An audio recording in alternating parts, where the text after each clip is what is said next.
আমাদের রাজনৈতিক পরিবার খুব ইন্টারেস্টিং ফ্যামিলি, হ্যাঁ, বিকজ আমার দাদা মুসলিম লীগ করতেন, কিন্তু আমার বাবা কিন্তু বাম রাজনীতি করেছেন ছাত্র জীবনে, হ্যাঁ, এবং স্বাধীনতা পরবর্তীতে উনি বিএনপির রাজনীতি করেছেন। আমার এই মুহূর্তে রাজনীতি করার ইচ্ছা নেই, বিকজ আমার কাছে মনে হয়েছে যে আমাদের আব্বারা তারা 50 বছরেরও বেশি ধরে এই জাতিকে যা দিয়েছে আলহামদুলিল্লাহ, এবং এখন নতুন প্রজন্ম আসছে, তো এই দুটো যদি একটা অসাধারণ সমন্বয় ঘটানো যায় বাংলাদেশে অনেক কিছু করা সম্ভব। বাংলাদেশে হেলথ সেক্টর একটি মেস, এটাকে আইডেন্টিফাই করার মতো কি বিএনপি সেরকম পলিসি অ্যান্ড ভিশন নিয়ে এসেছে? আমি অস্ট্রেলিয়াতে এখন হেলথ পলিসি নিয়ে কাজ করি। আমরা যখন হেলথ পলিসি নিয়ে কাজ করি, প্রথম ব্যাপার হচ্ছে আমাদের এটা কিন্তু একটা ধারাবাহিক প্রক্রিয়া। এটা সকলকে মাথায় রাখতে হবে যে উন্নত দেশগুলোতে কিন্তু সরকার বদল হয়, কিন্তু পলিসিগুলো কিন্তু ধারাবাহিকভাবে চলতে থাকে। যে সরকার বদল হলেই যে পলিসি পুরো একদম উল্টে পাল্টে যাবে তা না। আমাদের দরকার খুব বোল্ড ক্যারেক্টারের, স্ট্রং ক্যারেক্টারের এবং সৎ মানুষদের, যারা very confident about their own capability, তাদেরকে টপ পজিশনগুলোতে রাখতে হবে। আমরা খুব চেঞ্জ রেজিস্ট্যান্ট প্রবাবলি, হ্যাঁ, যে কোনো চেঞ্জ ম্যানেজ করা কিংবা ফেস করা কিন্তু একটা মেকানিজম থাকে। আমাদের জাতির বোধহয় ওটা খুব কমে গেছে। গত 17 বছর যদি বলি, 16 বা 17 বছরে সবচেয়ে বড় ক্ষতি কি হয়েছিল বাংলাদেশে? আমার কাছে মনে হয় খুবই মোটা দাগে সবচেয়ে বড় ক্ষতি হয়েছে মানুষের ট্রাস্টের জায়গাটা নষ্ট হয়ে গেছে। আমরা কিন্তু একটা বাবলের মধ্যে আছি, আমরা একটা ভালো স্কুলে গেছি এবং আমরা আমাদের আশেপাশে দেখছি এটুকুই, কিন্তু if you go to the rural areas you will see the true picture of Bangladesh.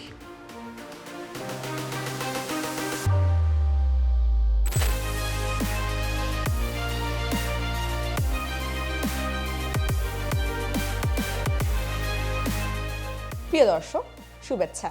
Fine লাইনের নতুন পর্বে আপনাদেরকে জানাই স্বাগতম। ফাইন লাইনে আমরা কথা বলি রাজনীতি, অর্থনীতি ও মানবাধিকারের নানা বিষয়াবলী নিয়ে। আপনাদের সঙ্গে পুরোটা সময় জুড়ে আছি আমি ফাহমিদা হক সায়মা। আমাদের আজকের পর্বে উপস্থিত হয়েছেন doctor Shamaru Mirza, cofounder Sitara story, একই সাথে মেডিকেল সায়েন্টিস্ট এবং একজন হিউম্যান রাইটস অ্যাক্টিভিস্ট।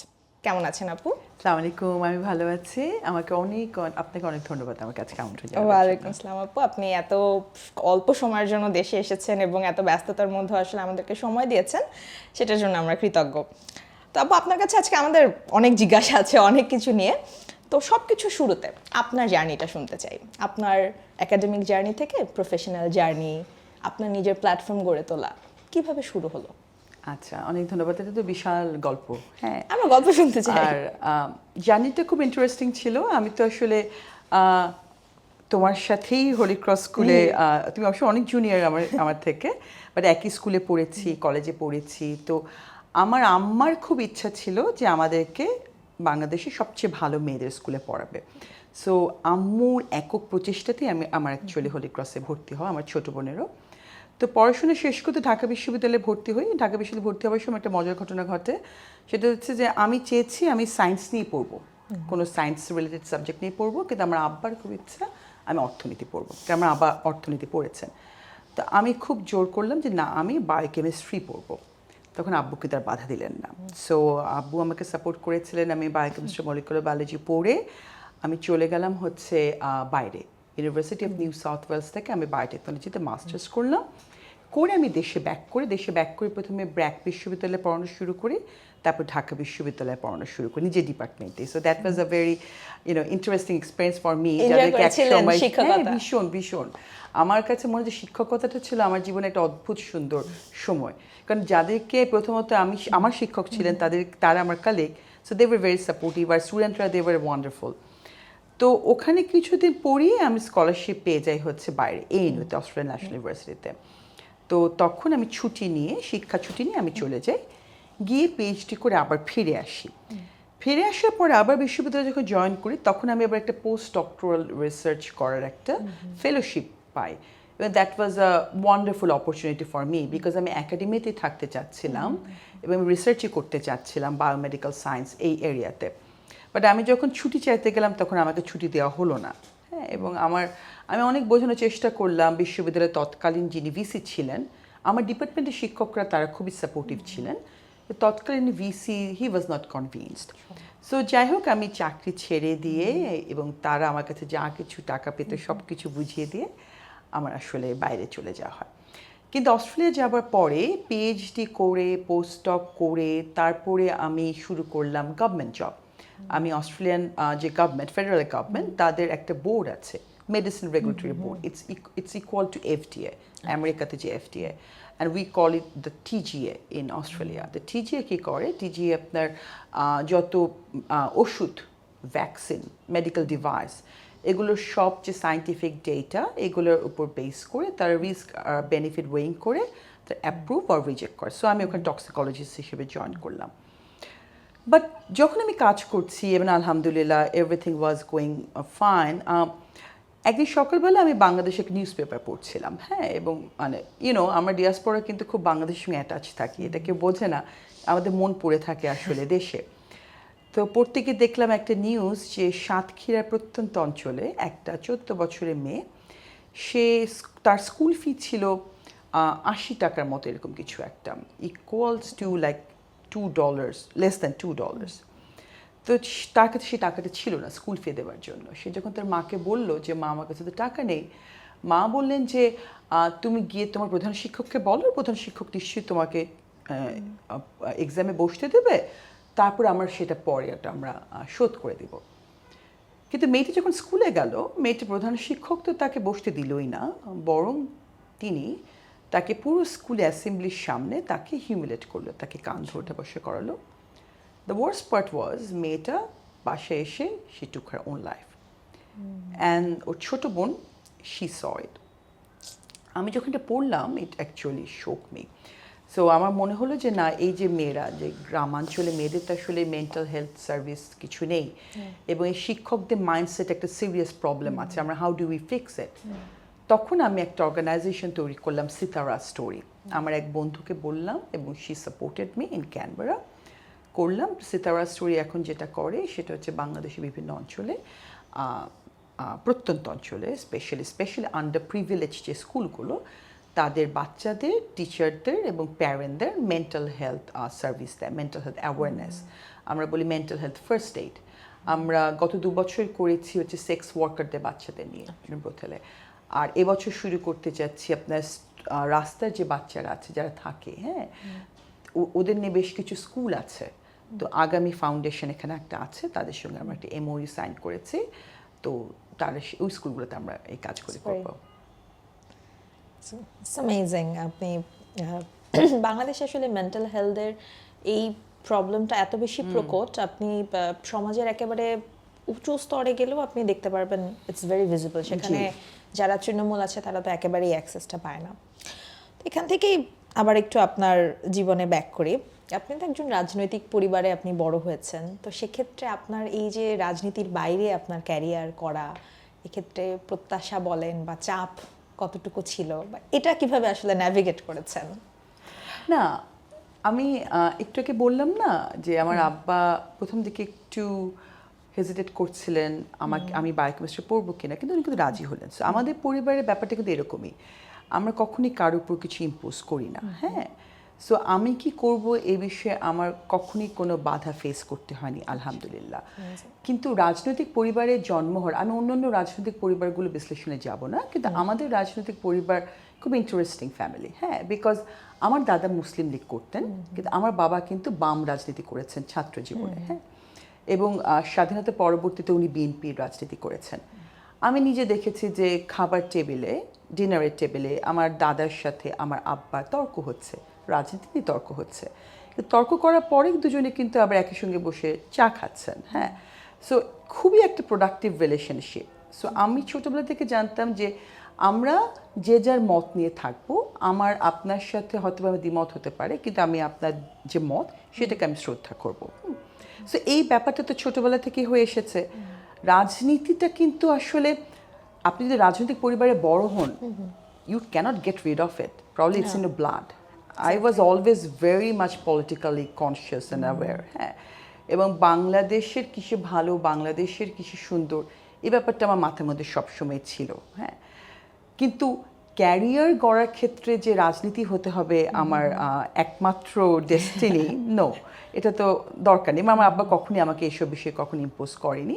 সো সায়েন্সকে আমার ভালোবেসেছি, সায়েন্স ভালো লাগতো, এবং আমি দেখেছি যে রাজনীতি না করেও সমাজের জন্য অনেক কিছু করা যায়, তাই না? অনেক কিছু করছেন।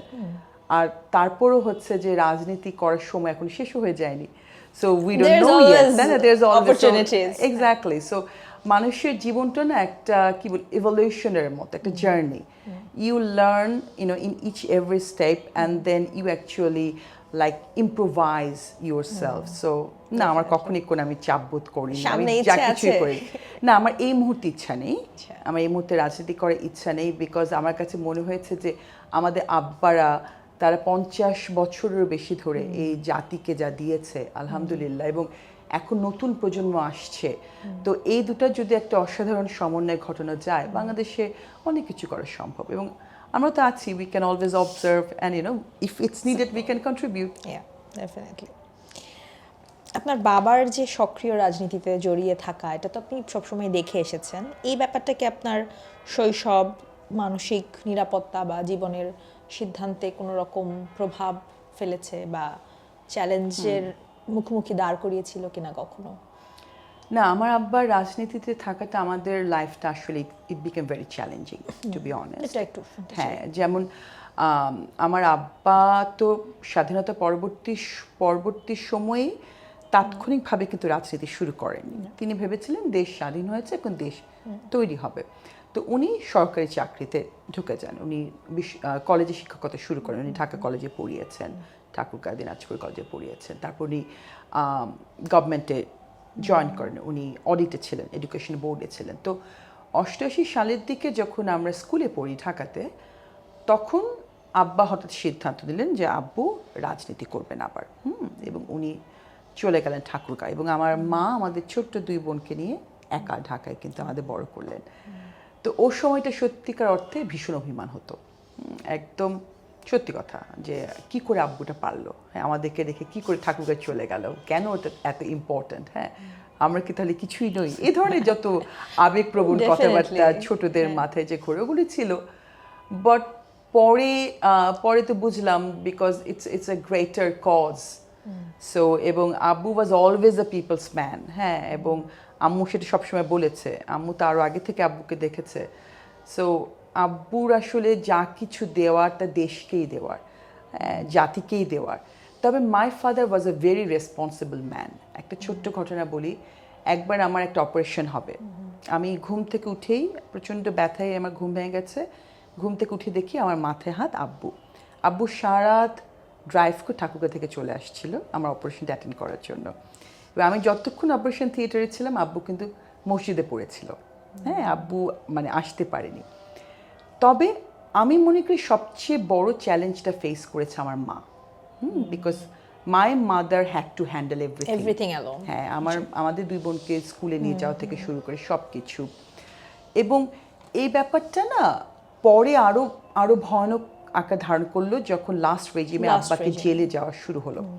আমার আব্বা যখন পর জেলে যেতে শুরু করলেন, এবং আমি তো তখন দেশের বাইরে, আমার বোন এখানে, আমার আম্মুর জন্য প্রথম তো it was shocking for all of us, how is that possible, because স্বাধীনতা 40 বছরে যেটা হয়নি, যে সেটা হঠাৎ করে শুরু করলো, যে সমস্ত মিথ্যা কেসে, বানোয়াট কেসে তাদেরকে জেলে পাঠানো শুরু করলো, একটা পর একটা জামিন আবেদন আপনার রিজেক্টেড হওয়া শুরু হলো। যে অসহায়ত্ব যে বোধটা, উই ফেল্ট ভেরি হেল্পলেস। এই ব্যাপারগুলো ভীষণ কষ্টকর ছিল। তবে আমাদের কাছে সবসময় মনে হয়েছে শুধু আমাদের পরিবার না, তখন বাংলাদেশের গত 15 বছর হাজার পরিবার একই জার্নির মধ্যে দিয়ে গেছে, একই স্ট্রাগলের মধ্যে দিয়ে গেছে। সো আমাদের তখন মধ্যে আমরা সকলেই বোধহয় একটা পরিবারের অংশ। তবে আল্লাহ মহান, এবং মানে মানুষ পরিশ্রম করে, মানুষ প্রাণ দিয়েছে, মানুষ জেলে গেছে, গুম হয়ে গেছে, আর ফেরেনি। এবং অ্যাট দ্য এন্ড আমরা দেখেছি যে আসলে ফেরানোর একদিন শেষ হয়। এবার আমরা যাই একটু আপনার কাজের মধ্যে আরেকবার। হ্যাঁ, আপনি তো অস্ট্রেলিয়ার মতো একটা ডেভেলপড কান্ট্রিতে আপনি কাজ করছেন, হেলথ সেক্টরে কাজ করেছেন। তো সেক্ষেত্রে আপনি যদি একটু কম্প্যারিজন করি আমরা, যে বাংলাদেশ হচ্ছে একটা ডেভেলপিং কান্ট্রি, বাংলাদেশের মতো একটা জায়গায় যদি আপনি হেলথ পলিসি বলেন বা এনি পলিসি নিয়ে কাজ করার প্রধান বাধাগুলো কি আপনার কাছে মনে হয়? আমার কাছে মোটা দাগে মনে হয় বাংলাদেশে হেলথ পলিসি নিয়ে কাজ করার প্রধান বাধা হচ্ছে যে ব্যুরোক্রেসি ক্যাপাসিটি নাই। হ্যাঁ, bureaucracy is not probably well equipped এই পলিসিগুলো নিয়ে কাজ করার জন্য। বিকজ আমি আমার নিজের অভিজ্ঞতার আলোকে বলি, আমি অস্ট্রেলিয়াতে এখন হেলথ পলিসি নিয়ে কাজ করি।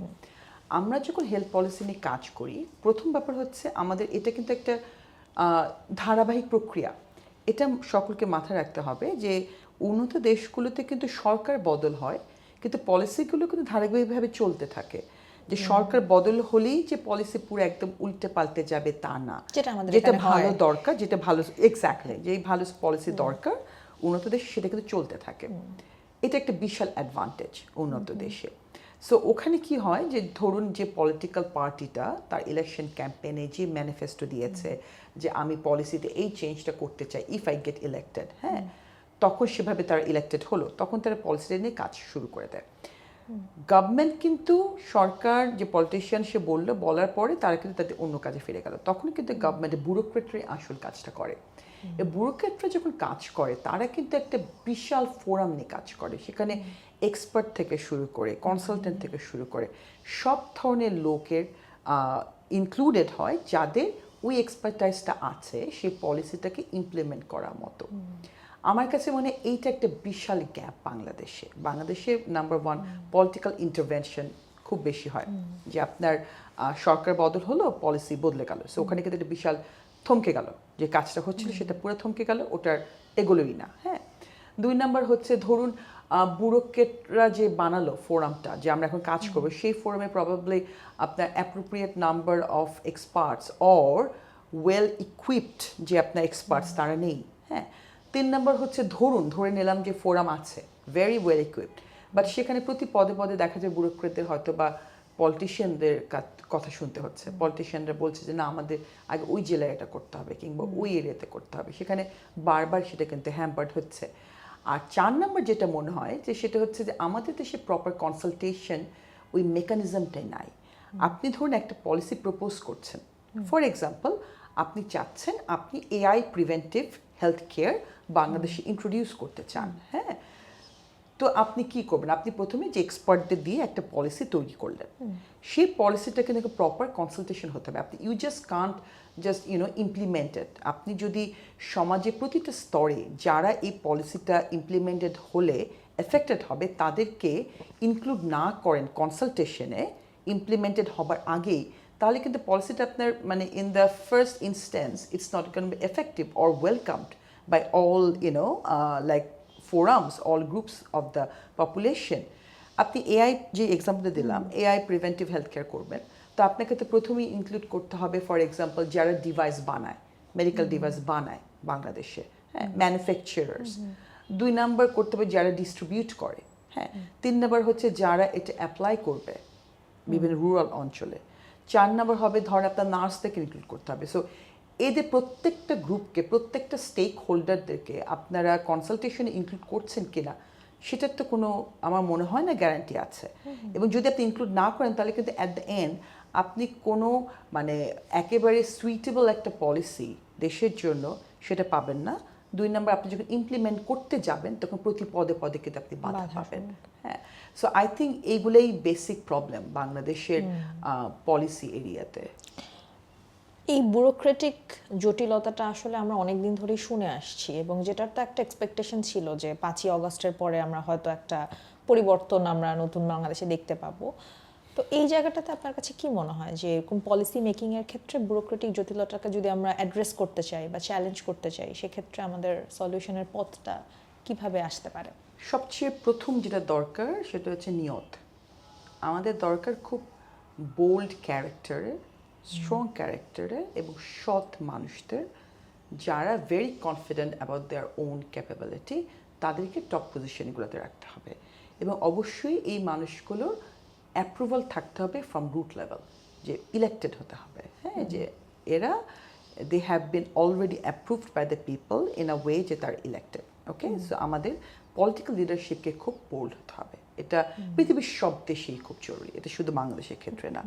যে বোল্ড পলিটিক্যাল লিডারশিপ লাগবে, এবং আপনি যখন কনফিডেন্ট বোল্ড হবেন তখন কিন্তু ব্যুরোক্রেটদের হ্যান্ডেল করা খুব ডিফিকাল্ট হওয়ার কথা না। হ্যাঁ, এবং ওই যে বললাম নিয়ত, আপনার নিয়ত যদি ঠিক হয়, তারপরে ব্যাপারটা হচ্ছে যে আপনাকে এই মেসেজটা আসলে পৌঁছে দিতে হবে ব্যুরোক্রেসিতে যে either this way or the other way. হ্যাঁ, যে এখন ব্যুরোক্রেটরা যদি এখন একই প্ল্যাটফর্মে থাকে যে হ্যাঁ আমরা বুঝতে পেরেছি আমাদের আসলে কোনো বিকল্প নেই, এভাবে করতে হবে, তাহলে তো কাজ হয়ে যাবার কথা। আমি তো আসলে কোনো সমস্যা দেখি না। বাংলাদেশের প্রবলেমটা আমি যেটা বললাম যে ওই একই ব্যাপার, যে এটা বোধহয় আমাদের জাতিগত একটা ব্যাপার, please don't take it otherwise, যে আমরা আসলে টানতে পছন্দ করি, পেছন দিকে টানতে পছন্দ করি, আমরা সামনের দিকে তাকে এনকারেজ করি না এগিয়ে যাওয়ার জন্য, এবং আমরা খুব চেঞ্জ রেজিস্ট্যান্ট প্রবাবলি। হ্যাঁ, যে কোনো চেঞ্জ ম্যানেজ করা কিংবা ফেস করা কিন্তু একটা মেকানিজম থাকে।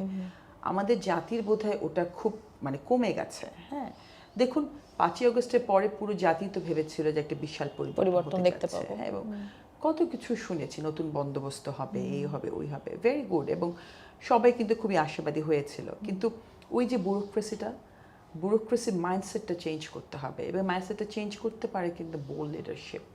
আপনাকে সাবমিসিভ হওয়া যাবে না। আপনি যে মুহূর্তে সারেন্ডার করছেন ব্যুরোক্রেটদের কাছে, তখনই কিন্তু আপনি পিছিয়ে যাচ্ছেন। প্রত্যাশা রাখতে পারি আমরা যে সামনে আমরা হয়তো এরকম ইনশাআল্লাহ। বোল্ড লিডারশিপ দেখতে পাবো।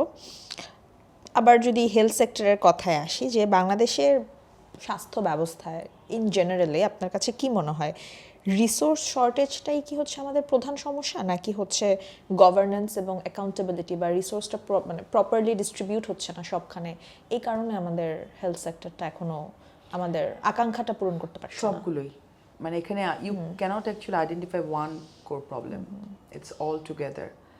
আমাদের টাকা নেই, আমরা গরিব দেশ। হ্যাঁ, কিন্তু আমরা যখন টাকা পাচ্ছি, যখন ফান্ড আনছি, তখন সেই ফান্ড আপনার ম্যানেজমেন্ট হচ্ছে না, অ্যাকাউন্টেবিলিটির অভাব, হ্যাঁ, ডিস্ট্রিবিউশন হচ্ছে না, ইটস আ মেস। মানে আমার কাছে বাংলাদেশের হেলথ সেক্টরটাকে পুরো অ্যাবসলিউট মেস মনে হয়, যে আই ক্যানট ইভেন ইম্যাজিন যে এই ঘটনাগুলো ঘটে। আপনি কোভিডের সময় দেখেছেন যে কী হয়েছে, মানে অক্সিজেনের সিলিন্ডার নিয়ে রাস্তায় দৌড়াদৌড়ি। হ্যাঁ, মানে এই ব্যাপারগুলো কেন হবে? কেন একটা দেশ, একটা গরিব দেশ মহামারীর জন্য প্রস্তুত থাকবে না? হ্যাঁ, আপনার এখন হ্যাঁ একটা পোস্ট প্যান্ডেমিক, আমি আশা করি বাংলাদেশ এখন প্যান্ডেমিক ম্যানেজমেন্টের ব্যাপারে হয়তো পদক্ষেপ নিয়েছে, আমি জানি না। So it's all together. হ্যাঁ, you can't identify one singular problem. এখন কি আপনার কাছে মনে হয় আমরা প্রস্তুত এরপরে কোনো মহামারী ট্যাকেল করার জন্য? আমার মনে হয় না যে পুরোপুরি প্রস্তুত, কেননা মহামারী একটা বিশাল বিষয়। হ্যাঁ, এবং আমরা তো দেখেছি কোভিডে আমার কাছে মাঝে মাঝে আল্লাহ নিজের হাতে বোধহয় বাংলাদেশকে বাঁচিয়ে দেয়। এটা তো আমরা সবসময়ই মনে আর করি। আপনার যখন প্রচুর মানুষ থাকে না, তখন একটা অন্যরকম ইমিউনিটি হয়ে যায়। হ্যাঁ, মানে পপুলেশনের মধ্যে। সো প্রবাবলি ওই কাজগুলো কিন্তু আমাদের কিন্তু ওই ভয়ঙ্কর যে মানে মৃত্যুর হার, যেটা আমরা অন্যান্য দেশে দেখেছি, উন্নত দেশে হয়েছে, বিভিন্ন আফ্রিকাতে হয়েছে, কিন্তু বাংলাদেশে ওভাবে হয়নি। হ্যাঁ, সো এটা একটা কারণ হতে পারে। কিন্তু আমি মনে করি না যে আমাদের প্যান্ডেমিক প্রিপেয়ারনেস কোয়াইট ওয়েল। অস্ট্রেলিয়াতেও কিন্তু আপনার প্যান্ডেমিক প্রিপেয়ারনেস ভালো ছিল না বলে তারা ইমিডিয়েটলি শাটডাউনে চলে গিয়েছিল, যাতে তারা মৃত্যুর হার কমিয়ে ফেলতে পারে। কিন্তু প্যান্ডেমিকের পরপরই তারা কিন্তু একটা আপনার আমেরিকার আদলে একটা প্যান্ডেমিক ম্যানেজমেন্ট একটা আপনার পুরো সেন্টার, ন্যাশনাল সেন্টার করে ফেলেছে। হ্যাঁ, এবং এরা শুধুমাত্রই প্যান্ডেমিক ম্যানেজ করবে, ইমিউন যে আপনার যে ডিজিজগুলো কমিউনিকেবল ডিজিজ, হ্যাঁ, এই ডিজিজগুলো নিয়ে কাজ করবে। ইটস অ্যান অ্যাবসলিউট একটা কিন্তু পুরো ইন্ডিপেন্ডেন্ট একটা অর্গানাইজেশন হয়ে গেছে। আই ডোন্ট নো ওয়েদার বাংলাদেশে সেটা হয়েছে কিনা। হ্যাঁ, সো এগুলো দরকার আছে। ডেফিনেটলি। আমাদের গভর্নমেন্ট হসপিটাল বা পাবলিক হেলথ ও প্রিভেন্টিভ কেয়ারের মধ্যে আমরা একটা বিচ্ছিন্নতা দেখি প্রায়। এটা কি রাষ্ট্রের রাজনৈতিক অগ্রাধিকারের মানে বা অনাগ্রহের জায়গা, নাকি এটাকে আপনি অন্য কোনো কিছুকে দায়ী করবেন? এই গত 15 বছরে যেটা হয়েছে, 15-17 বছরে, 15-17 বছরে যেহেতু গত রেজিমের অনেক পাপ ছিল, সে পাপ ঢাকার জন্য তাদের ইনফ্রাস্ট্রাকচারে তারা অনেক বেশি মন দিয়েছে, যে বড় বড় ফ্লাইওভার হবে, বড় বড় আলিশান ভবন হবে, মানুষের চোখ ঝলসে যাবে। যখন উন্নত বিশ্ব থেকে পর্যবেক্ষকরা আসবে, পলিসি মেকার আসবে, তারা বলবে বা বাংলাদেশ নাকি এগিয়ে গেছে। সো ওটা ওদের একটা কারণ ছিল, that's why they did not give any importance to the basic needs of the people like health care anything. এবং এটা পৃথিবীর বোধহয় সব অটোক্রেটরা এটা করে, যে আমরা আলিশান কিছু করব কিন্তু আমরা সাধারণ মানুষের যে হেলথ কেয়ার সেখানে আমরা মন দিব না। এটা একটা কারণ হতে পারে। আর 2 নাম্বার হচ্ছে যে বাংলাদেশের ওই যে নিয়তটা, যে আপনি আসলে কোনটাকে প্রায়োরিটাইজ করবেন। একটা সরকার যখন, একটা দল যখন সরকারে আসে কিংবা একটা সরকার যখন গঠন হয়, তাদের তো কিছু পরিকল্পনা থাকে, প্রথম 180 দিনের পরিকল্পনা।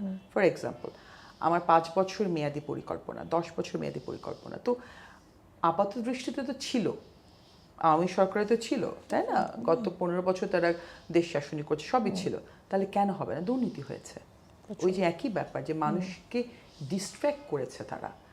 আমরা সাধারণ মানুষ যাতে আসল বিষয়গুলোতে মনোযোগ দিতে না পারে, এই কারণে তারা ডিস্ট্র্যাক্ট করেছে। তারা জঙ্গিবাদের কথা বলেছে, তারা মানে এই আপনার কিছু কিছু সিনথেটিক প্রবলেম বানিয়ে রেখেছিল বাংলাদেশে, ওগুলোর প্রতি মানুষ তখন নজর দিয়েছে। মুক্তিযুদ্ধের চেতনা বিরোধী এই ব্যাপারগুলো তখন তারা সার্কুলেট, যেটা ডে টু ডে লাইফের প্রবলেম সেটা না। উপেক্ষিত থেকে গেছে। না, অ্যাবসলিউটলি। আমি ঠাকুরগাঁতে গেলাম কদিন আগে। ঠাকুরগাঁতে একটা সদর হাসপাতাল আছে, খুব সুন্দর করে বাইরে বড় বড় করে লিখে দেওয়া আছে 250 শয্যা বিশিষ্ট সদর হাসপাতাল। এবং ভেতরে গেলে আপনি দেখবেন সেখানে একটা রুম আছে, বাইরে লেখা আছে আইসিইউ। আইসিইউর ভেতরে কোনো ইকুইপমেন্ট নাই। এটা নিয়ে আমি একটা জিনিস জানতে চাই, আমরা কিন্তু সবকিছু খুব ঢাকা সেন্টার্ড, মানে আমাদের ঢাকার মধ্যে চমৎকার হাসপাতাল আছে, ঢাকার ইভেন ডাক্তাররাও কিন্তু one of the most brilliant doctors, but আপনি ঢাকার একটু বাইরে গেলেই হচ্ছে একটা খুব সাধারণ চিকিৎসা করার মতো সেখানে অবস্থা নেই। বাট আমরা কিন্তু দেখছি যে সরকারি জায়গা থেকে কিন্তু ডাক্তারদের পোস্টিং হচ্ছে, সব জায়গায় হচ্ছে, বাট ইদার তারা ওখানে থাকছেন না অথবা কোনো একটা সমস্যা হচ্ছে। তো এটাকে আমরা কিভাবে অ্যাড্রেস করব? এটা এটা এটা 1-2 দিনের সমাধান হবে না। এটাকে অ্যাড্রেস করার অনেকগুলো কিন্তু স্টেপ আছে। প্রথমত আপনি দেখুন, আপনি একজন ডাক্তারকে পাঠাচ্ছেন, একটা ডাক্তার মেডিকেল কলেজ পড়ে সে ডাক্তার হলো, তাকে পোস্টিং দিয়ে আপনি ফর এক্সাম্পল ঠাকুরগাঁয়ে পাঠালেন। আপনি যে ঠাকুরগাঁয়ে তাকে পাঠালেন, সে কিন্তু অলরেডি একটা কোয়ালিফাইড ডক্টর। আপনি তাকে কি অফার করছেন? হ্যাঁ, ডাক্তারি মহান পেশা, ওকে, ঠিক আছে, মানুষের সেবা করছে, সব ঠিক আছে, কিন্তু তার তো একটা পরিবার আছে, তার ছেলেমেয়েরা স্কুলে যাবে। আপনি কি অফার করছেন? It's all about decentralisation. আপনাকে পুরো দেশ ঢেলে সাজাতে হবে, পুরো দেশে ডিসেন্ট্রালাইজ করতে হবে। সবগুলো টপ ইউনিভার্সিটি কেন এই শহরে শহরে হবে? হ্যাঁ, আপনার ইপিজেডগুলো দেখা যাচ্ছে যে কিছু ছোট ছোট জায়গায় হয়েছে। হ্যাঁ, ঠাকুরগাঁও একটা শহর, ফর এক্সাম্পল ঠাকুরগাঁও শহরে একটা প্রপার এয়ারপোর্ট নাই, ঠাকুরগাঁও শহরের পাশে একটা প্রপার ইপিজেড নাই, ঠাকুরগাঁও শহরে একটা প্রপার হাসপাতাল নাই, ঠাকুরগাঁও শহরের কাছ আশেপাশে কোনো একটা প্রপার ইউনিভার্সিটি নাই। তো ওখানে একটা ডাক্তার গিয়ে কেন থাকতে চাবে আপনি আমাকে বলেন? সো আপনি যখন ডাক্তার পাঠাচ্ছেন, অবশ্যই ডাক্তারের মহান সেবা, আমি আবারও বলছি, কিন্তু তাকে আপনাকে কিছু ইনসেন্টিভ দিতে হবে, যে হ্যাঁ ওখানে একটা ভালো কলেজ হয়েছে, ওখানে একটা ভালো স্কুল হয়েছে, ওখানে একটা বাইরে ইন্ডাস্ট্রি হচ্ছে, আপনার ওয়াইফ ওখানে গিয়ে চাকরি করতে পারবে। হ্যাঁ, সো এই কারণগুলোতে হয়তো বা ডাক্তাররা যাচ্ছেও না। হ্যাঁ, ওই যে আইসিইউর কথা বললাম, আর একটা ছোট্ট কথা বলি, ওই হাসপাতালেই বাচ্চাদের যে ওয়ার্ডটা, এখন কিন্তু প্রচণ্ড শীত ঠাকুরগাঁতে, বাচ্চাদের যে ওয়ার্ডটা, সেই ওয়ার্ডটাতে জানালাগুলো ভাঙা, সেখানে একটা প্লাস্টিক দিয়ে ওরা আটকে রেখেছে যাতে শীত না আসতে পারে। Can you imagine that? আমরা 2025 সালে বসে এখানে এই কথাটা আলোচনা করছি। আর এটা একমাত্র এটা কার হাসপাতাল, ব্যর্থতা? ওটা ঠাকুরগাঁও। একমাত্র হাসপাতাল, ওটা কার ব্যর্থতা আপনি আমাকে বলেন? হ্যাঁ, এটা তো সরকারের দায়িত্ব। আমি এখন ব্যক্তিগত উদ্যোগে গিয়ে ওখানে একটা পর্দা লাগিয়ে দিতে পারি, কিন্তু বাংলাদেশে আরো 100টা হাসপাতাল একই সমস্যা। এটা সরকারের দায়িত্ব। আপনি বলেন ওখানে কত টাকা খরচ হয়, তার মানে নিশ্চয়ই টাকাগুলো অন্য কোথাও যাচ্ছে। সো ইটস ভেরি, আমি বললাম না, ইটস অ্যান অ্যাবসলিউট মেস। আমি যেহেতু নিজে হেলথের মানুষ, আমাকে ভীষণ ডিস্টার্ব করে ব্যাপারগুলো।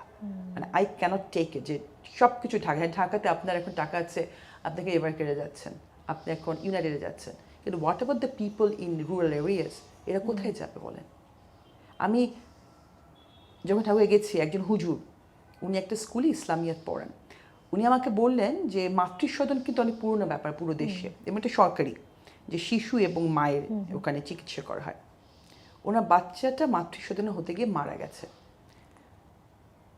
উনি যখন আমাকে এটা বলছিলেন, চিন্তা করেন একটা তরুণ বাবা কি যন্ত্রণা বোধ থেকে উনি এটা বলছেন, এবং উনি বলছেন যে আপা আমরা শুধু এটুকুই আশা করি যে আমরা যারা ঢাকায় গিয়ে আমার বাচ্চা হয়তো বা হবে না, তার বাচ্চাটা যেন হয়, হ্যাঁ, একটা সুস্থ বাচ্চা যেন জন্মায়। এবং বাচ্চাটা মারা গেছে কিন্তু বাচ্চাটা কোনো সমস্যা ছিল না, নার্সের অযোগ্যতার কারণে। এখন নার্সটা যে অযোগ্য, আপনি নার্সটাকে ব্লেম করবেন? নার্সটা ট্রেনিংটা ঠিক মতো পায়নি। So as I said, it's very complicated. এখানে আপনি ওয়ান পার্টিকুলার রিজন খুঁজে পাবেন না, সবকিছু কানেক্টেড। সব কিছু কানেক্টেড। এই সমস্যাটা কিন্তু আরো বেশি প্রকট হয়ে যায় আপনি যখন পাহাড়ের দিকে যান। আমরা পাহাড়ে যারা থাকেন আদিবাসীরা, ওনাদের স্বাস্থ্য ব্যবস্থার অবস্থা আরো অনেক বেশি খারাপ, মানে একেবারেই কোনো হাসপাতাল নেই, কিচ্ছু নেই। সো এই কমিউনিটিকে আমরা আসলে কিভাবে স্বাস্থ্য সেবাটা দিতে পারি এই কামিং বাংলাদেশে? ওদেরকে আপনার ইনক্লুড করতে হবে। যে আমি যখন কনসালটেশনগুলোর কথা বললাম, প্রথমে ব্যাপার হচ্ছে যে আমাদের আদিবাসী যে গোত্রগুলি আছে তাদেরকে আপনাদের প্রত্যেকটা কনভারসেশন ইনক্লুড করতে হবে। ওরা কিন্তু আমাদেরই, আমরা সবাই বাংলাদেশি। সো ওরা তো কোনো বিচ্ছিন্ন অঞ্চলের মানুষ নয়, ওরা বাংলাদেশেরই একটা অংশ। ওদেরকে এই কনসালটেশনগুলোতে ইনক্লুড করে ওদের কাছ থেকে জানতে হবে আসলে ওদের রিকোয়ারমেন্টগুলো কী। যেহেতু তারা আদিবাসী, তাদের কিছু স্পেশালাইজড রিকোয়ারমেন্ট থাকতে পারে, হ্যাঁ, তাদের প্রায়োরিটিগুলো আমাদের জানতে হবে। And on the basis of that I think government needs to take action. It's very important এই মুহূর্তে। এখান থেকে স্বাস্থ্য ব্যবস্থা থেকে আমরা আরেকটা ইস্যুতে যাই, সেটা হচ্ছে নারীর ক্ষমতায়ন। আপনার অভিজ্ঞতা অনুযায়ী বাংলাদেশের নারীরা ইন জেনারেল কি আত্মবিশ্বাসী? শহরে তো মনে হয় আত্মবিশ্বাসী নারীরা আছে। শহর থেকে একটু দূরে গেলে আমি ঠাকুরের কথা বলতে পারি। হ্যাঁ, ঠাকুরের শহরের মেয়েরা মোটামুটি আত্মবিশ্বাসী, গ্রামাঞ্চলেও তারা মোটামুটি আত্মবিশ্বাসী। আসলে আত্মবিশ্বাসটা ফ্যাক্টর না, ফ্যাক্টরটা হচ্ছে যে আমার আত্মবিশ্বাস আছে, আমি কিছু একটা করবো, কিন্তু আমাকে কি সমাজ সাহায্য করছে কিনা সেটা হচ্ছে বিষয়। হ্যাঁ, আমাকে চ্যালেঞ্জ করলে আমি কীভাবে ডিল করতে পারছি, কিংবা ডিল করার সময় আমি কারোর সাপোর্ট পাচ্ছি কিনা সেটা একটা বিষয়। সো এই ব্যাপারগুলোতে ভীষণ ঘাটতি আছে। আমার সঙ্গে একটা মেয়ের পরিচয় হলো, হ্যাঁ, একটা ছোট্ট মেয়ে, আমার মেয়ের বয়সী, ইয়ার 6-এ যায়। তো আমি বলি তোমার মা কোথায়? খুব মিষ্টি মেয়েটা, হ্যাঁ।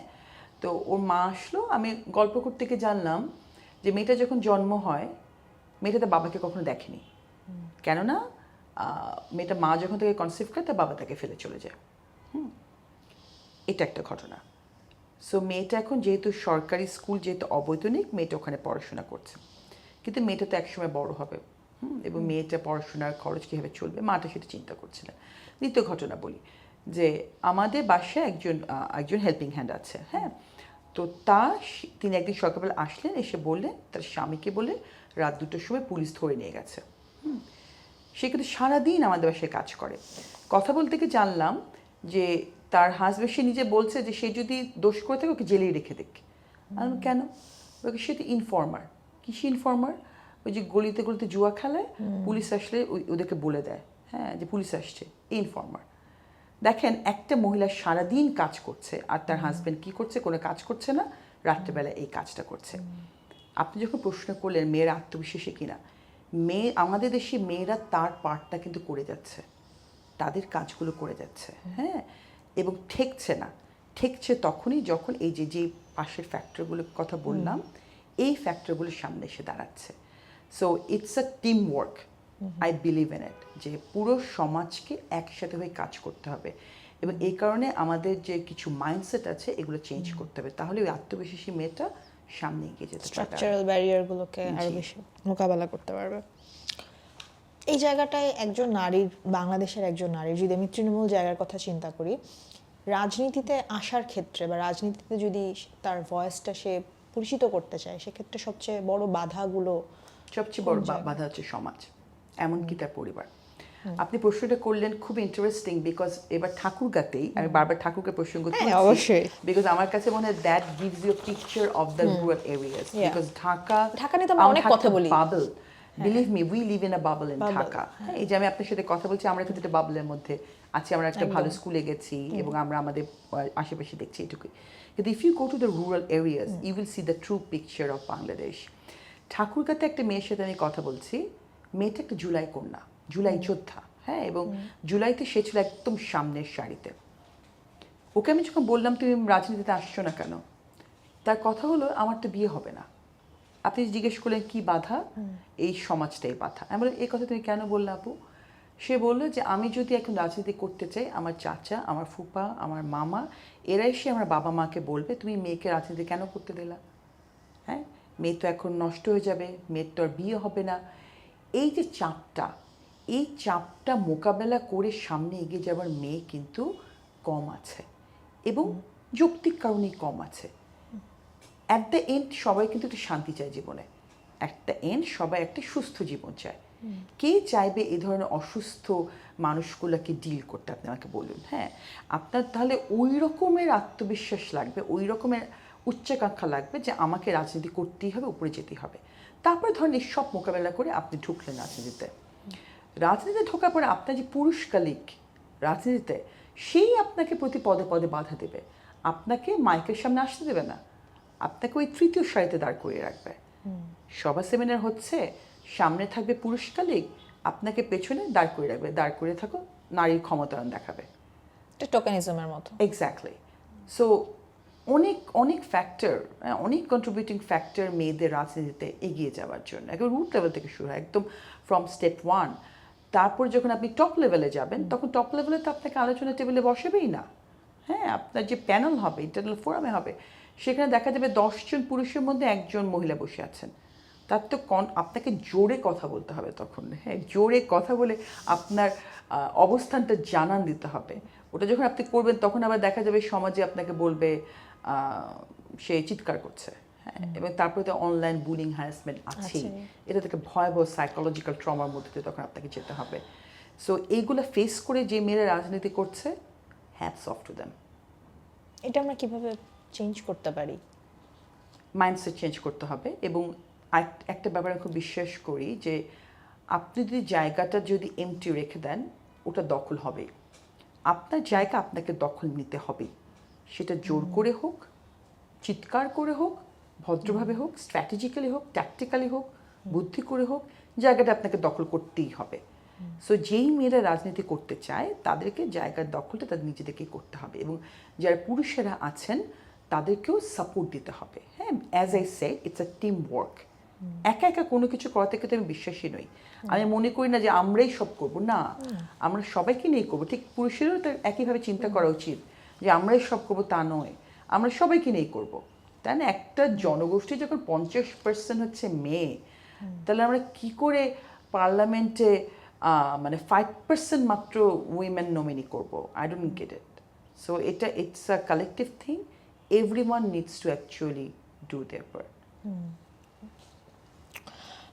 ইউনিসেফ বাংলাদেশকে তো উচ্চ বৈষম্যপূর্ণ দেশ হিসেবে চিহ্নিত করেছে। তো নারীর শিক্ষা, স্বাস্থ্য, সুযোগে এই ধরনের বৈষম্য কমাতে যদি আমি পলিসির দিক থেকে চিন্তা করি, আপনার কি সাজেশন মনে হয় যে কী ধরনের পলিসি ইমিডিয়েটলি দরকার আমাদের বৈষম্যগুলোকে অ্যাড্রেস করার জন্য? বৈষম্য, আপনি কি নারী পুরুষ নারীর বৈষম্যের প্রতি, কথা হ্যাঁ, বলছেন? নারীর প্রতি নারীর প্রতি বৈষম্যের বৈষম্যের কথা কথা বলছি। বলছেন। নারী, আমি অনেকটুকু অলরেডি আলোচনা করেছি। নারীর প্রতি বৈষম্যের মূল বিষয়টা আমার মনে হয় যে সেটা হচ্ছে যে একেবারে পলিসি লেভেলে, গভর্নমেন্ট লেভেলে এই মেসেজটা পৌঁছে দেওয়ার পপুলেশনের কাছে যে আমরা এটা টলারেট করবো না, কোনো ধরনের বৈষম্য টলারেট করবো না। আপনি দেখুন, যখন বাংলাদেশে মব ভায়োলেন্স হয়, কিংবা একটা মেয়ে যখন মব ভায়োলেন্সের শিকার হয়, তখন কিন্তু প্রথম মেসেজটা গভর্নমেন্টকে দিতে হবে যে এটা আমরা টলারেট করবো না, দিস ইজ দ্য মেসেজ। আপনি যদি প্রথমেই সাবমিসিভ হয়ে থাকেন, তাহলে কিন্তু মব ভায়োলেন্স আরও বাড়বে, বৈষম্য আরও বাড়বে। So this message needs to be conveyed directly from the government, by the government. আপনি দেখুন, যখন অ্যাসিড ভায়োলেন্স বাড়লো 90-এর দশকে, তখন কিন্তু অ্যাসিড ভায়োলেন্সটাকে বন্ধ করার জন্য সরকারি, তৎকালীন বিএনপি সরকারই কিন্তু ল করেছিল। You need to make those laws. শুধু ল করলে হবে না, আপনাকে জনগণকে বাধ্য করতে হবে সেই লটাকে মানার জন্য। সো এটা একটা স্ট্রঙ্গার স্ট্যান্ড। হ্যাঁ, বৈষম্য দূর করাটা একটা স্ট্রঙ্গার স্ট্যান্ড। আপনাকে কোনোভাবেই কোনো ফন্টের কাছে সারেন্ডার করা যাবে না, আদারওয়াইজ আপনি বৈষম্য আগামী 100 বছরও দূর করতে পারবেন না। That's number 1। আর নাম্বার 2 হচ্ছে আপনাকে পলিসি লেভেলে ওই ধরনের পলিসিগুলো তৈরি করতে হবে যেখানে বৈষম্যমূলক সমাজ যাতে না থাকে। হ্যাঁ, আপনার ধরুন, আমি নিজে ব্যক্তিগতভাবে কোটার পক্ষে নই। আমি মনে করি মেধার ভিত্তিতেই সকলের আসা উচিত, কিন্তু একটা মেধাবী মেয়ে তার সুযোগটা পাচ্ছে কি না, হ্যাঁ, তার মেধার ব্যবহার করা, সেটা আমাকে দেখতে হবে। যেমন আমি আজ যে জুলাই কোনার কথা বললাম, একটা চমৎকার সাহসী মেয়ে, চমৎকার মেধাবী মেয়ে, হ্যাঁ, এবং সে তো জুলাইতে আসলে সাহস দেখেছে, পুলিশের সামনে সে দাঁড়িয়ে বলেছে, হ্যাঁ, যে আমার আমার ভাই বোনদের তোমরা মারতে পারো না। তো এই মেয়েটা পরিপূর্ণ যোগ্যতা আছে রাজনীতি করার, সে কেন এখন সামাজিক কারণে রাজনীতি করবে না? হ্যাঁ, সো ওই একই ব্যাপার যে যারা মেধাবী, যারা যোগ্য, তাদেরকে সামনে আসার সুযোগটা কিন্তু দায়িত্ব হচ্ছে সরকারের, দায়িত্ব হচ্ছে সমাজে, তার পরিবারের। হ্যাঁ, পরিবারের একটা বিশাল ভূমিকা আছে।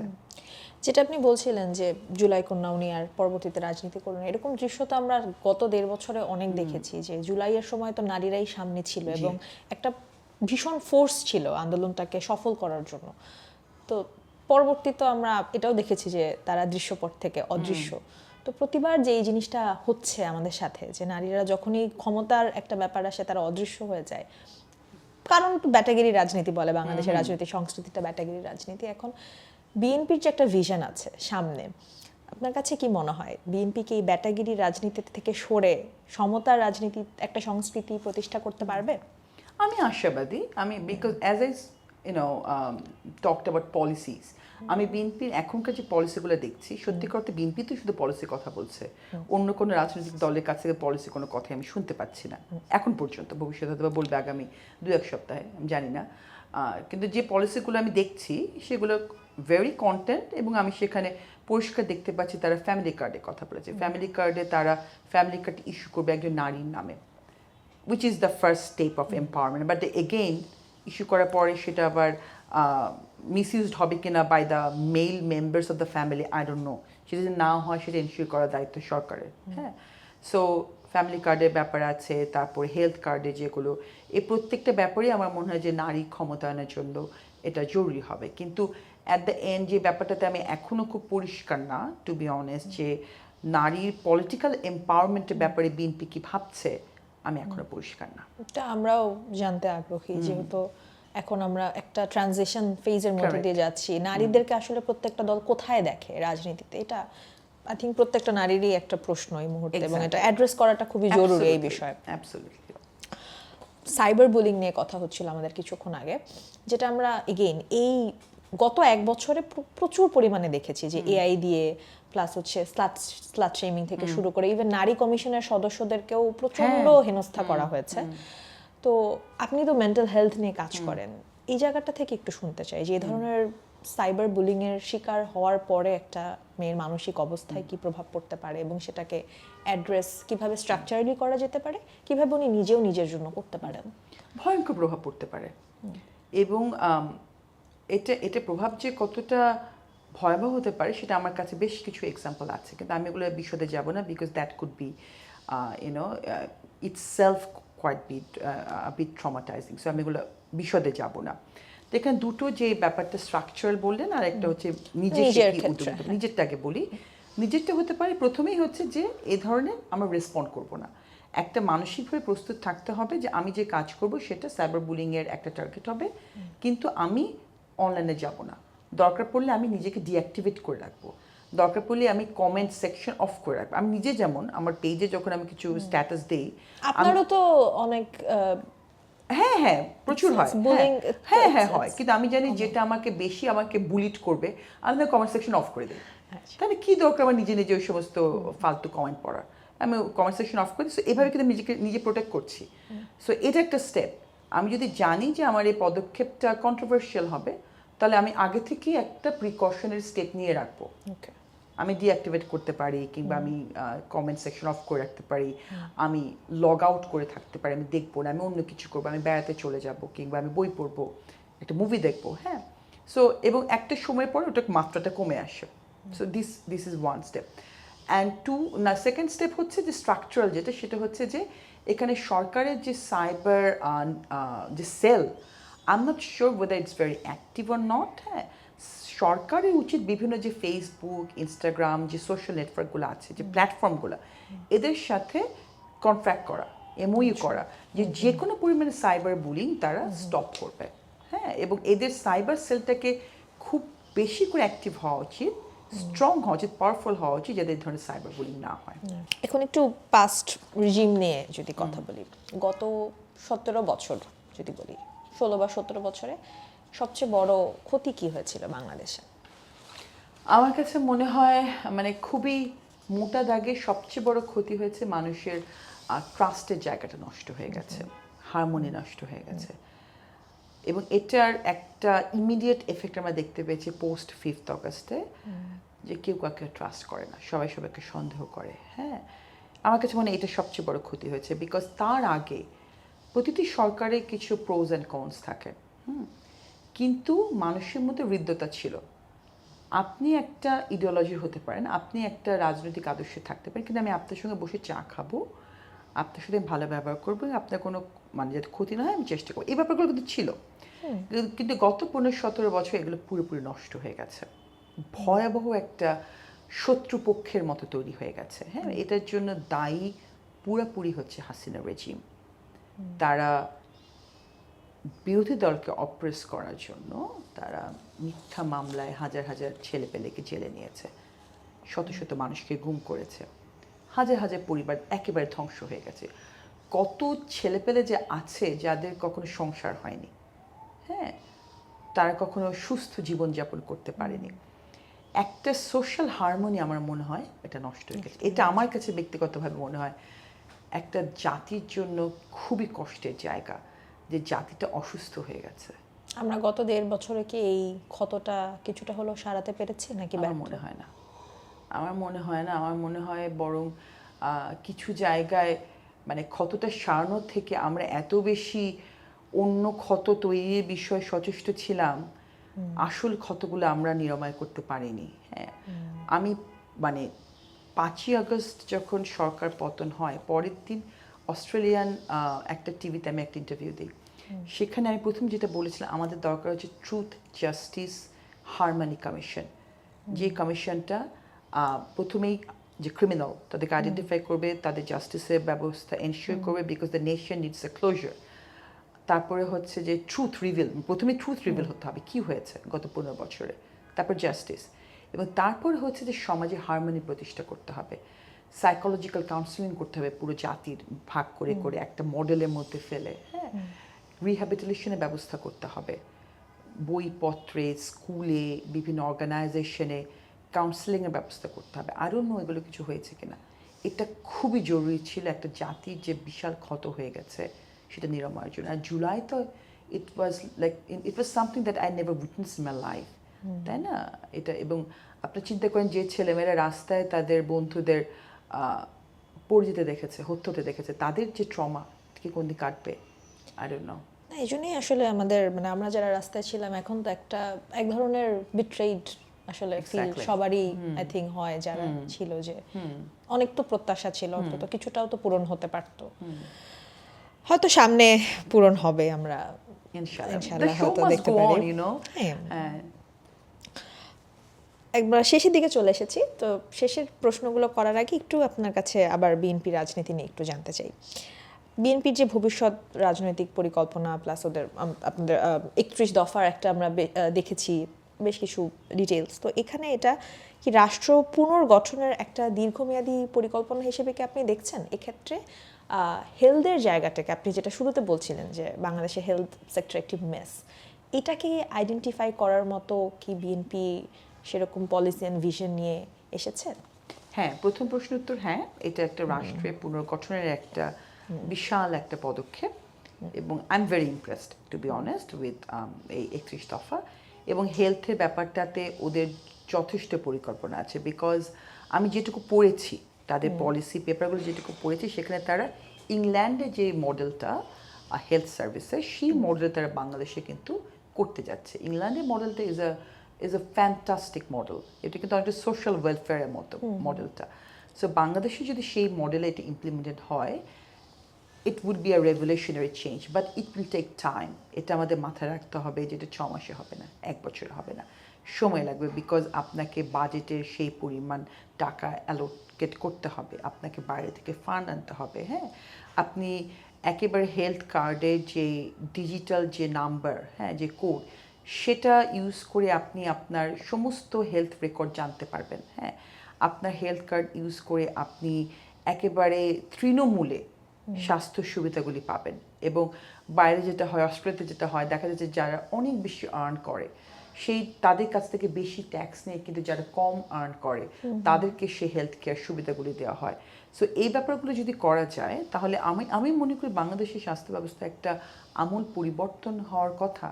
But again, there are so many contributing factors, to hamper that process, like bureaucracy and the pressure from different fronts.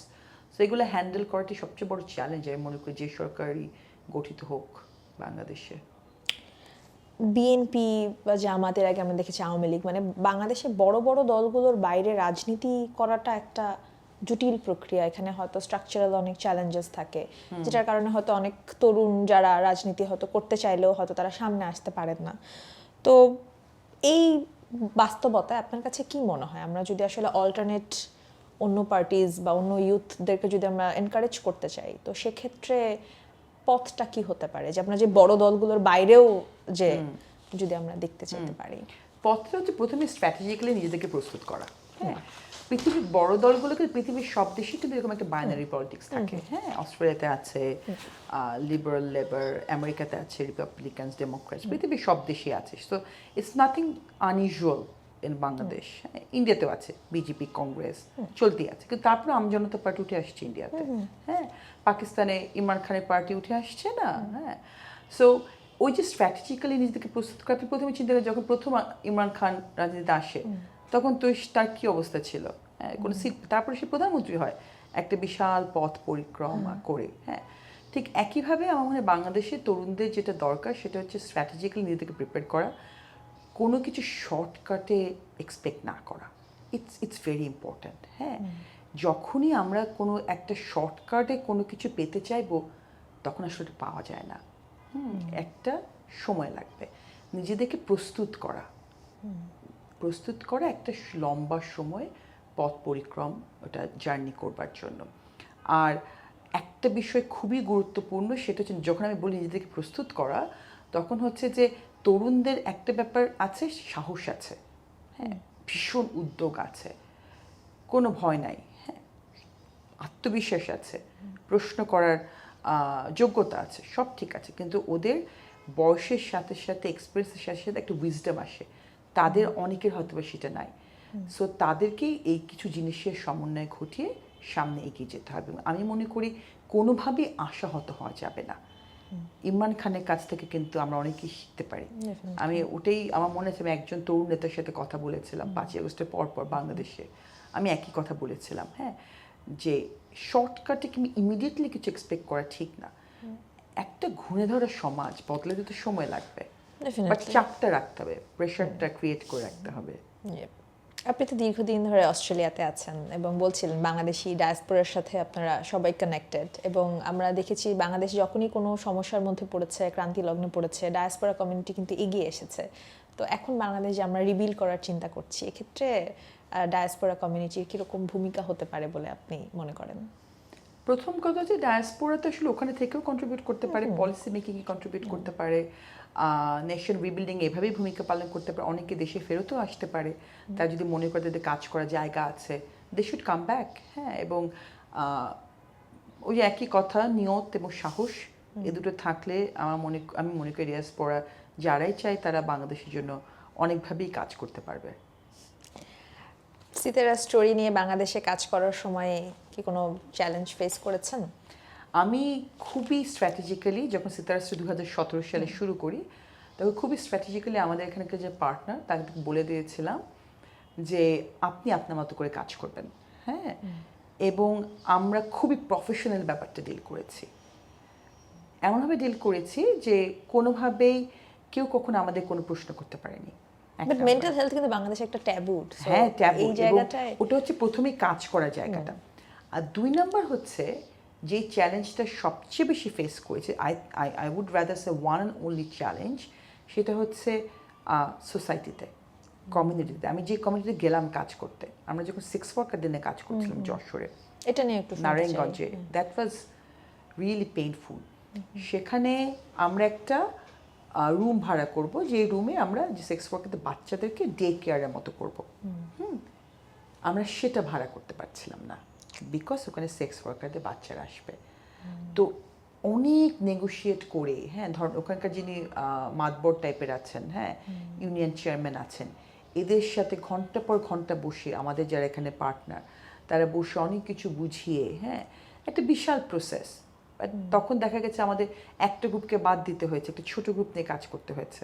তো এই চ্যালেঞ্জগুলো ফেস করতে হয়েছে রুরাল লেভেলে, যেগুলো শহরে আসলে ফেস করাটা হয় না, আই থিঙ্ক। বাট রুরাল লেভেলে আরও কাজ হওয়া দরকার। আমাকে একজন নক করেছে সেদিন যে পটুয়াখালীতে কাজ করতে চায়। পটুয়াখালীতে কোনো মেন্টাল হেলথ কোনো সার্ভিস নাই। এখন আমাদেরও তো আসলে সীমিত Limitation ক্যাপাসিটি। আছে, হ্যাঁ, সামনে আসন্ন নির্বাচনে যে সরকারি আসুক ক্ষমতায়, তার কাছে আপনার কি পরামর্শ থাকবে যে আমাদের মতো লিমিটেড রিসোর্সের দেশে যদি মেন্টাল হেলথকে আমরা পলিসি জায়গা থেকে ইমপ্লিমেন্ট করতে চাই, বা এটা যদি আমরা অ্যাক্সেসিবল করতে চাই টু অল পিপল, সেক্ষেত্রে আপনার কোনো সাজেশন তাদের কাছে থাকবে কিনা? প্রথম হচ্ছে যে you have to believe in it that mental health is a real issue. বাংলাদেশের মতো দেশে কিন্তু এটা একটা সিরিয়াস প্রবলেম। আমি বেশ কিছু রিসার্চ আর্টিকেল পড়ছিলাম, সেখানে প্রতি 10 জনে 8 জন মেন্টাল হেলথ নিয়ে কিন্তু ভোগে। It's a huge number. হ্যাঁ, সো প্রথমে রেকগনাইজ করতে হবে ইটস এ সিরিয়াস ইস্যু, এবং এটা বিশ্বাস করতে হবে যে mental health is for all. এটা শুধুমাত্র কিন্তু শহরের লোকদের জন্য না, এটা গ্রামে প্রত্যন্ত অঞ্চলে প্রবলেমগুলো আরও বেশি। এই যে গ্রামে গঞ্জে আপনার মানসিকভাবে অসুস্থ হলেই যে বেঁধে রাখে, দরজা বন্ধ করে বন্দি করে, this is not a treatment, not at all. So that person needs help, that person needs proper medical treatment. So আমার আসলে যে সরকারি তৈরি হোক, তাদের প্রতি আমার একটাই আকাঙ্ক্ষা, সেটা হচ্ছে তারা প্রবলেমটাকে রেকগনাইজ করবে in the first place. It's a serious problem, because আসলে কিন্তু আমরা একটা অসুস্থ জাতিতে পরিণত হয়েছি। Don't take it otherwise. আপনি রাস্তাঘাটে যাবেন, আপনি মানুষের বডি ল্যাঙ্গুয়েজ দেখবেন, আপনি অনলাইনে যখন আপনি কথাবার্তা পড়বেন, এভরিথিং অ্যাকচুয়ালি রিফ্লেক্টস দ্যাট। হ্যাঁ, আমাদের হয়তো বা মনে হয় যে ফান করতেছে, মজা করতেছে, হ্যাঁ, বলে আপনি উড়ে দিচ্ছেন। না, this something wrong with the mindset, they should take it seriously. তো একদম শেষ প্রশ্ন, আপনি শুরুতে বলছিলেন যে সিতারা স্টোরি আপনার প্ল্যাটফর্মটা গড়ে তোলার পেছনে আপনার একটা নিউজ পেপার একটা মেয়ের ঘটনা দেখে আপনি অনেক শেকেন হয়েছিলেন ভেতর থেকে।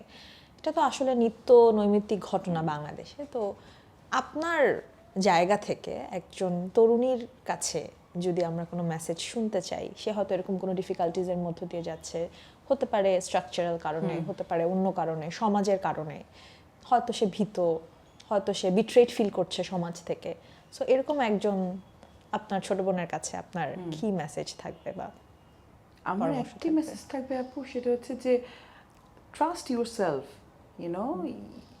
Just be your self. হ্যাঁ, যে আপনি যা, আপনি আপনি সেটা চমৎকার।